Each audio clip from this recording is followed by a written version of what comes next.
ആലപ്പുഴയിലെ പക്ഷിപ്പനി ബാധയിൽ വംശനാശം സംഭവിച്ച സ്നോ വൈറ്റ് താറാവിനം. താറാവിനങ്ങളിൽ അപൂർവമാണ് സ്നോ വൈറ്റ്. നിരണത്തെ സർക്കാർ താറാവ് വളർത്തൽ കേന്ദ്രം വികസിപ്പിച്ചെടുത്തതായിരുന്നു സ്നോ വൈറ്റ് താറാവിനങ്ങളെ. സ്ഥാപനത്തിൽ പക്ഷിപ്പനി സ്ഥിരീകരിച്ചതിനാൽ കേന്ദ്രത്തിലുള്ള എല്ലാ താറാവുകളെയും കൊന്നൊടുക്കി.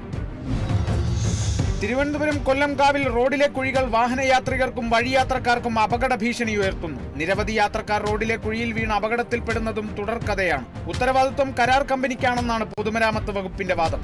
നിരവധി പരാതി നൽകിയിട്ടും അധികൃതർ നടപടിയെടുക്കുന്നില്ലെന്നും ആക്ഷേപമുയരുന്നു. കണ്ണൂർ ശ്രീകണ്ഠാപുരത്ത് മാരക മയക്കുമരുന്നായ MDMA-യുമായി പഴയങ്ങാടി നെരുവമ്പ്രം സ്വദേശികൾ പിടിയിൽ. പിടിയിലായത് MP Shamseer, AT Jaseel, KV Ajmal എന്നിവർ. ലഹരിവിരുദ്ധ സ്ക്വാഡിന്റെ സഹായത്തോടെയാണ് പ്രതികളെ പോലീസ് പിടികൂടിയത്. ആലപ്പുഴയിൽ 6 കിലോയോളം കഞ്ചാവുമായി 2 യുവാക്കൾ പിടിയിൽ. ചെങ്ങന്നൂർ സ്വദേശികളായ കാർത്തിക്, ജോബിൻ ജേക്കബ് എന്നിവരാണ് അറസ്റ്റിലായത്. കഞ്ചാവ് പിടികൂടിയത് ലഹരിമരുന്ന് പരിശോധനയിൽ. കോഴിക്കോട് കൂടത്തായി കൂട്ടക്കൊലയിൽ റോയ് തോമസ് വധക്കേസിലെ സാക്ഷി വിസ്താരം ജൂലൈ 1-ന് പുനരാരംഭിക്കും. ഒന്നാം പ്രതിയുടെ അഭിഭാഷകൻ BA ആളൂരിന്റെ അസൗകര്യാർത്ഥം മാറ്റിവെച്ച സാക്ഷികളുടെ എതിർവിസ്താരമാണ് പുനരാരംഭിക്കുക. ജോളിയുടെ സഹോദരന്മാർ, അയൽവാസികൾ, ഫാദർ ജോസഫ് എടപ്പാടി തുടങ്ങിയ സാക്ഷികൾക്ക് സമൻസ് അയക്കാൻ മാറാട് പ്രത്യേക സെഷൻസ് കോടതി ജഡ്ജി ഉത്തരവായി. സംസ്ഥാനത്ത് മഴ തുടരുന്നു. കോഴിക്കോട്, കണ്ണൂർ, കാസർഗോഡ് ജില്ലകളിൽ യെല്ലോ അലേർട്ട് പ്രഖ്യാപിച്ചു. കോട്ടയം, എറണാകുളം, തൃശൂർ ജില്ലകളിൽ ഒറ്റപ്പെട്ട ഇടങ്ങളിൽ ഇടിമിന്നലോട് കൂടിയ മിതമായ മഴയ്ക്കും സാധ്യതയുണ്ടെന്നും കേന്ദ്ര കാലാവസ്ഥാ വകുപ്പ് അറിയിച്ചു. കോഴിക്കോട് കുറ്റിക്കാട്ടൂരിൽ ബൈക്ക് നിയന്ത്രണം വിട്ടുമറിഞ്ഞ് ബൈക്ക് യാത്രികൻ മരിച്ചു. കുറ്റിക്കാട്ടൂർ വർണ്ണന പ്രസ് ഉടമ TT പ്രവീണാണ് മരിച്ചത്. വീട്ടിലേക്ക് പോകവേ ചൊവ്വാഴ്ച രാത്രിയാണ് അപകടമുണ്ടായത്.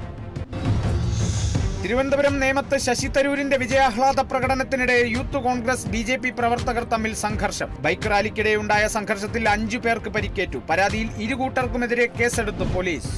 അമ്പലപ്പുഴയിൽ സുഹൃത്തുക്കൾക്കൊപ്പം കുളിക്കാൻ ഇറങ്ങിയ 20-കാരൻ ക്ഷേത്രക്കുളത്തിൽ മുങ്ങി മരിച്ചു. അമ്പലപ്പുഴ സ്വദേശി സൽമാനാണ് മരിച്ചത്. ചൊവ്വാഴ്ച വണ്ടാനം ധർമ്മശാസ്ത്ര ക്ഷേത്രത്തിന് സമീപത്തെ കുളത്തിൽ സുഹൃത്തുക്കൾക്കൊപ്പം കുളിക്കുന്നതിനിടെയാണ് അപകടമുണ്ടായത്.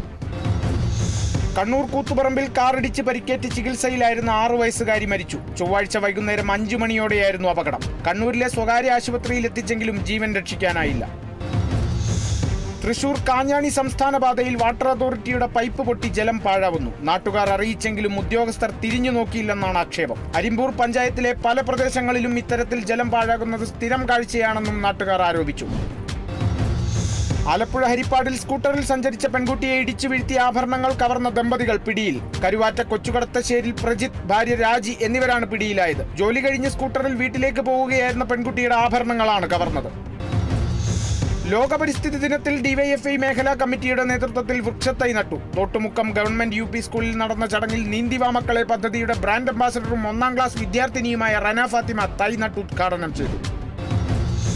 Kozhikode Bahrain air India express വിമാനത്തിലെ ക്യാബിൻ ക്രൂവിനോട് അപമര്യാദയായി പെരുമാറിയ മലയാളിയെ മുംബൈ പോലീസ് അറസ്റ്റ് ചെയ്തു. പിടിയിലായത് അബ്ദുൾ മുസാവിൻ നെടുക്കണ്ടി. കോഴിക്കോട് നിന്ന് പുറപ്പെട്ട ഉടൻ ഇയാൾ ക്യാബിൻ ക്രൂവിനെ കയ്യേറ്റം ചെയ്തതെന്നാണ് പരാതി. വിമാനം അടിയന്തരമായി മുംബൈയിലിറക്കിയാണ് അബ്ദുൾ മുസാവിനെ പോലീസിന് കൈമാറിയത്.